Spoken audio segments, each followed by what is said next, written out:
Raj.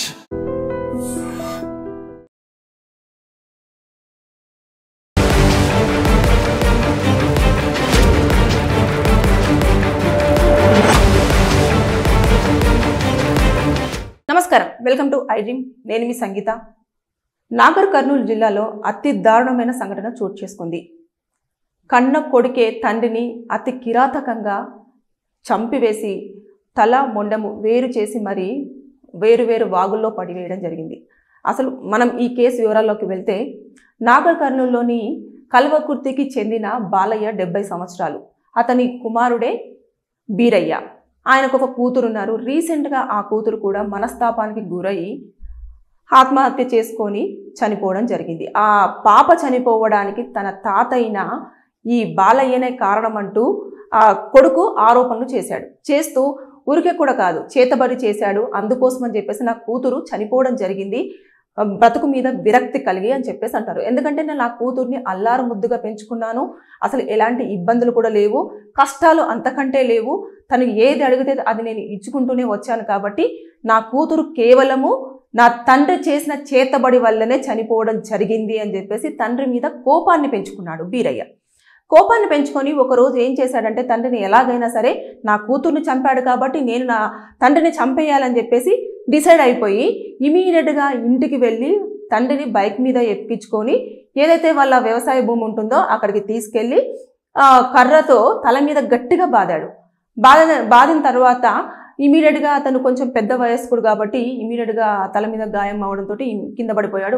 పడిపోయిన వెంటనే అతన్ని మొత్తము చాకులతో పొడి చేసి తలని మొండాన్ని వేరు చేశారు. దీనికి కూడా సహకరించారు ఎవరైతే బీరయ్య వాళ్ళ బంధువు ఉన్నాడో అంజీ అనే వ్యక్తి కూడా ఈ చంపడానికి అతను కూడా ఇతనికి బీరయ్యకి హెల్ప్ చేయడం జరిగింది. చంపిన తర్వాత ఏం చేశారు అంటే, ఆ మొండాన్ని తలని కూడా కారు డిక్కీలో వేసుకొని అంజీ కారు తీసుకొచ్చిన వెంటనే కారు డిక్కీలో వేసుకొని తీసుకెళ్ళిపోయి కొంచెం దూరాన ఏదైతే చింతపల్లి అని చెప్పేసి ఉంటుందో చింతపల్లి వాగు దగ్గర దుందుబి వాగులో కూడా ఒక తలను పడేయడము, అదేవిధంగా ఇంకా కొంచెం దూరంగా ఇంకొక వాగు ఉంటే ఆ వాగులో మొండాన్ని పడివేయడం జరిగింది. జరిగిన తర్వాత ఇమీడియట్గా ఇద్దరు కూడా ఎవరికి తెలియకుండా ఎవరి పనులలో వారు వెళ్ళిపోవడం జరిగింది. చంపిన తర్వాత ఎవరైతే బీరయ్య కొడుకు ఉన్నాడో ఆ కొడుకు అసలు అక్కడ లేకుండా హైదరాబాద్కి పారిపోయి వచ్చేశాడు. అదేవిధంగా అంజు కూడా ఊర్లోనే తప్పించుకుంటూ తిరగడము చేస్తున్న టైంలో అసలు అమ్మాయి ఎందుకు చనిపోయింది అన్న కారణాలు ఏవైనప్పటికీ కూడా ఈ రోజుల్లో చేతబడి ఉంది అని చెప్పేసి ఆయన అంత స్ట్రాంగ్గా నమ్మాడు చూడండి బీరయ్య. అదొక పెద్ద తప్పు. దాంతోపాటు స్వంత తండ్రిని అతి కిరాతనంగా కడతీర్చాడు చూడండి, అది ఇంకా దారుణం. అయితే 2 రోజులైనా అంటే సాయంత్రం వరకు భర్త ఇంటికి రావాలి. ఎవరైతే బీరయ్య వాళ్ళ తల్లి ఉందో కొడుక్కి ఫోన్ చేస్తే ఫోన్ కలవలేదు. ఎందుకంటే ఆయన ఫోన్ స్విచ్ ఆఫ్ చేసుకొని హైదరాబాద్కి పారిపోయి వచ్చేసాడు కదా, ఇంకా అక్కడ లేడు. సరే అని చెప్పేసి చుట్టుపక్కల వాళ్ళందరినీ కూడా నా భర్త వచ్చాడా ఎక్కడైనా చూసారని చెప్పేసి అడిగారు. ఆ రోజు నైట్ గడిచిపోయింది.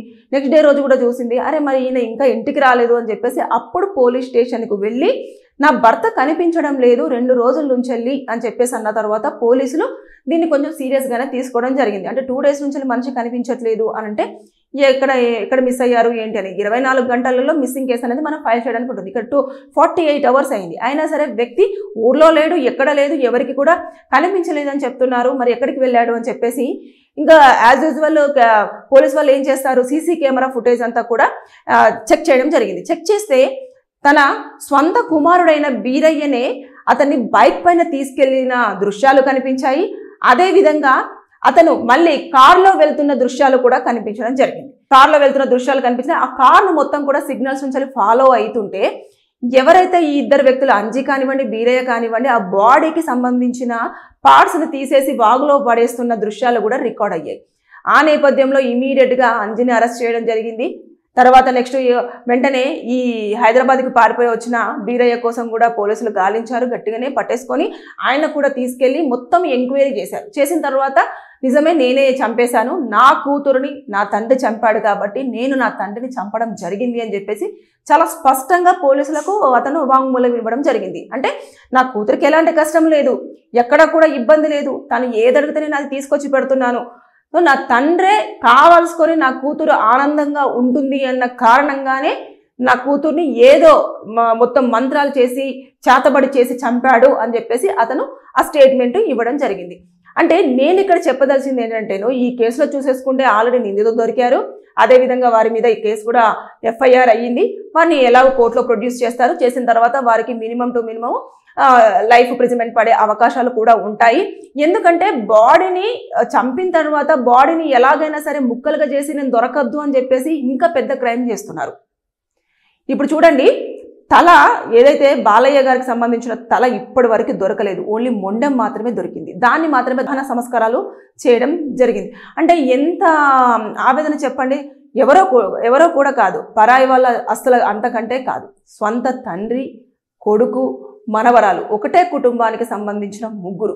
కూతురు ఏ కారణాలతో చనిపోయినది అనేది అతనికి పక్కన పెట్టేసి తండ్రే కారకుడు అని చెప్పేసి తండ్రిని చంపేశాడు చూడండి, అది ఇంకా దారుణం. ఇలాంటి సంఘటనలన్నీ రోజు రోజుకి, అంటే మానవత్వం మంట కలిసిపోతుంది అనడానికి నిదర్శనంగా ఇలాంటి సంఘటనలు రోజుకొకటి మనం చూస్తూనే ఉన్నాం, వార్తల్లో వింటూనే ఉన్నాం. అంటే ఒకటి నేను చెప్పేది ఏంటంటే, డిజిటల్ మీడియాలో ఇలా జరిగింది అలా జరిగింది అని చెప్పేసి న్యూస్ వస్తున్నాయి కదా, ఇంకా ఇంతేనేమో, అసలు ఎలాంటి శిక్షలు ఉండవేమో, లేదు అసలు మాకేం ప్రాబ్లం ఉండదేమో అని చెప్పేసి అనుకుంటారు. కానీ ఒక్కసారి కనుక కోర్టు పరిసర ప్రాంతాల్లోకి వెళ్తే ఎంతమంది చేసిన తప్పు కోసం పశ్చాత్తాప పడుతూ ఉంటారంటే, మేము ములాఖాతుకు వెళ్తూ ఉంటే చూస్తూ ఉంటాం, మేడం ఎలాగైనా సరే నేను ఆ క్షణంలో తప్పు చేసేసాను, తొందరపడ్డాను, నన్ను బయటకు తీసుకురండి, నాకు ఈ శిక్షలు, నేను అసలు ఈ జైల్లో ఉండలేకపోతున్నాను అని చెప్పి ఏడుస్తున్న వాళ్ళు బోలెడు మంది ఉంటారు. అంటే మనం ఆవేశంలో తీసుకునే నిర్ణయాలు ఏమవుతాయంటే మన కుటుంబాన్ని, మన జీవితాన్ని రెండింటిని నాశనం చేయడం జరుగుతుంది. ఇక్కడ తాతయ్యకు మనవరాలంటే ప్రేమ ఉండదా? బేసిక్గా ఎప్పుడు కూడా ఎవరైతే, ఇప్పుడు అతనికి 60 సంవత్సరాలు, 60 సంవత్సరాల వ్యక్తి అతను ఏదైతే ఉన్నాడో, చూడండి పిల్లలు ఎప్పుడు కూడా తాతతోటి ఎక్కువగా, అమ్మమ్మతోటి ఎక్కువగా, నానమ్మతోటి ఎక్కువగా ట్రావెల్ అవుతుంటారు చిన్నపిల్లలు. వీళ్ళు ముసలి వాళ్ళు అవుతున్న కొద్దీ చిన్నపిల్లలు అవుతుంటారు, వీళ్ళు చిన్నపిల్లలు మనస్తత్వంతో కలిసి ఉంటారు కాబట్టి ఎక్కువగా వీళ్ళకి అటాచ్మెంట్ ఉంటుంది. అలాంటి టైంలలో మనవరాల్ని చంపాలన్న ఉద్దేశం తాతయ్యకి ఎలా ఉంటుంది అన్న ఆలోచన ఒకటి లేకపోయింది వాళ్ళ కుమారుడికి, బీరయ్యకి. దాంతో అంజిని కూడా ఇన్వాల్వ్ చేశాడు. అంజి కూడా ఇప్పుడు ఈ శిక్షలో ఖచ్చితంగా శిక్ష అనుభవించాల్సిందే ఈ కేసులో. ఇలాంటివన్నీ కేవలము స్క్రీన్ మీద కనిపిస్తే మేము దొరకలేము, పోలీసులు ఏం చేయలేరు, కేసు ఫైల్ అయితే పోయి కోర్టులో అటెండ్ అవుతాము, జైల్లో కూర్చుంటాము, మాకు ఎలాంటి శిక్షలు పడవు, మళ్ళీ నేను బెయిల్ మీద బయటికి రావచ్చు అంటే కొన్ని కేసులలో బెయిల్ కూడా రాకపోవచ్చు, రానివ్వరు కూడా. ఆపోజిట్ పార్టీకి సంబంధించిన వాళ్ళు ఎవరైతే ఉంటారో నష్టపోయిన వాళ్ళు అంగీకరించకపోవచ్చు. బెయిల్ను తిరస్కరించడానికి చాలా స్కోప్స్ ఉంటాయి. దయచేసి ఏదైనా వర్క్ చేసేటప్పుడు, ఏదైనా పని చేసేటప్పుడు కూర్చొని మాట్లాడుకోండి. అనుమానం వస్తే పోలీసులకు కంప్లైంట్ చేయండి. నాకు ఇతని మీద అనుమానం ఉంది, చేతబడి చేశారన్న అనుమానం ఉంది అని తండ్రి మీద కంప్లైంట్ ఇస్తే పోలీసులు పిలిచి మాట్లాడి అసలు ఏం జరిగిందో తెలుసుకునేవారు. అసలు కూతురు ఎందుకు చనిపోయిందో అన్న కారణాలు పక్కన పెట్టేసి ఆయన తండ్రి మీద అనుమానం పెంచుకొని తండ్రినే లేకుండా చేసుకున్నాడు చూడండి. తర్వాత ఆ పెద్దవాడ ఇప్పుడు ఒంటరి జీవితం గడపాల్సిన పరిస్థితికి వచ్చింది, కొడుకెళ్ళి జైల్లో కూర్చుంటాడు. ఇవన్నీ చూసుకుంటుంటే అసలు రిలేషన్షిప్స్ అనేవి ఎలా తయారవుతున్నాయంటే ఎక్కడ కూడా ఎమోషన్స్ కనిపించట్లేదు, ఎఫెక్షన్స్ కనిపించట్లేదు. ఎందుకు ఇలా చేస్తున్నారు అని అంటే వారి విజ్ఞత ఇంకా అంతే. వారు ఇంకా నచ్చలేదు, చంపేసేయాలి, గొడవ పడ్డారు, చంపేసేయాలి, వీళ్ళు ఇలా చేశారేమో చంపేసేయాలి. చంపేయడం మాత్రమే ఒక సొల్యూషన్గా వెతుక్కుంటున్నారు. కానీ దాని తర్వాత పర్యవసానాలు ఎలా ఉంటాయి అనేది మాత్రం ఎవరు కూడా గుర్తించలేకపోతున్నారు. జీవితాంతం జైల్లో ఉండాలి. అసలు ఎలా ఉంటుందంటే ఎక్కడికి పోలేరు, ఏమి చేయలేరు, మనుషులతో మాట్లాడలేరు. అంటే ఒక సింగిల్ లైఫ్ని, అంతమందిలో జైల్లో కూడా చాలా మంది ఖైదీలు ఉన్నప్పటికీ కూడా ఎంతో మందితో మీరు లైఫ్ లీడ్ చేస్తున్నా కూడా సింగిల్గానే ఉంటారు. కాబట్టి ఇవన్నీ చూస్తూ ఉంటే రోజు రోజుకి మానవత్వాలు అసలు ఎటుపోతున్నాయో, మనుషుల సంబంధాలు, బంధుత్వాలు ఎటుపోతున్నాయో కూడా ఏమీ తెలియట్లేదు. ఈ కేసులో అయితే ఖచ్చితంగా బీరయ్య వాళ్ళకు మాత్రము 7 సంవత్సరాల జైలు శిక్ష పడే అవకాశాలు అయితే ఎక్కువగా కనిపిస్తున్నాయి. ఎందుకంటే చంపేసేయారు, దాంతోపాటు బాడీ పార్ట్స్ను కూడా వివిధ 2 ప్లేసులలో, అంటే మొన్న చూసాం కదా కర్ణాటకలో జరిగింది కదా, పార్ట్స్ అన్ని కూడా 18 పార్ట్స్ చేసేసి వేరే ప్లేసులలో పడేసిన తర్వాత 2 పోలీస్ స్టేషన్ పరిధిలో వస్తే ఎవరు పట్టించుకోరు, ఇది కేసు నీరుగారిపోతుంది అనుకుంటే పోలీసులు ఈ మధ్య కాలంలో చాలా చాకచక్యంగా కూడా కేసును సాల్వ్ చేయడం అనేది జరుగుతుంది. ఎందుకు అంటే వారు ఎన్నో కేసులు చూస్తూ ఉంటారు, అదేవిధంగా ఎంతో మందిని ఇంటరాగేషన్ చేస్తూ ఉంటారు. కాబట్టి వారు చెప్పేది నిజమా అబద్ధమా అనేది చాలా స్పష్టంగా వారు గ్రహించగలరు. ఈ నేపథ్యంలో ఎలాంటి కేసులు పెడితే వీరు బయటికి రాకుండా ఉంటే కొంతమంది ఏంటంటే నేనే చంపేశాను, ఏం చేసుకుంటారో చేసుకోండి, లేదంటే అవును నాకు నచ్చలేదు నేను చంపేశాను, ఇలాంటి ఆరగెంట్ సమాధానాలు కూడా చెప్తూ ఉంటే పోలీసులకు కోపం వస్తుంది. వారి చేతిలో అస్త్రాలు ఉంటాయి. సెక్షన్స్ కనుక అప్లికేబుల్ చేసి ఛార్జ్షీట్ వేశారు అంటే ఇక జైల్లో చిప్పకూడే.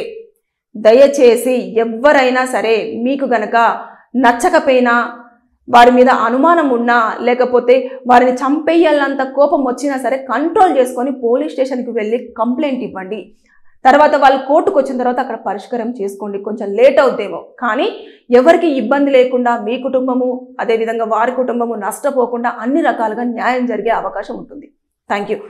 అదేవిధంగా మీకు కనుక ఎలాంటి లీగల్ డౌట్స్ ఉన్నా, లీగల్గా ఏదైనా తెలుసుకోవాలన్నా కూడా మీకున్న సమస్యను కింద కామెంట్ రూపంలో తెలియజేయండి. నేను దానిపైన వీడియో చేసి మీకు సమాచారం అందించడానికి ట్రై చేస్తాను. Thank you. And don't forget to subscribe to iDream. And for more videos, please subscribe to iDream. Please subscribe to iDream. Please subscribe iDream. And please subscribe to iDream. For more videos, subscribe to iDream. please like, share and subscribe to the channel. Congratulations, iDream. Subscribe to iDream. Subscribe to iDream. So subscribe to iDream Media. iDream ki iDream team andarki huge congratulations. Please subscribe iDream Media. Please subscribe to iDream. Subscribe iDream. Please subscribe to iDream. iDream అంటే నా కళల channel subscribe చేసుకున్న నోరు తిరుగుతలేదు, మీరైతే గంట గుర్తు కొట్టండి. For more such videos, please subscribe to iDream. Subscribe to iDream. Please subscribe to iDream. Please subscribe iDream Media. Please do subscribe to iDream. Please subscribe to iDream Media. For best entertainment and information, please subscribe iDream.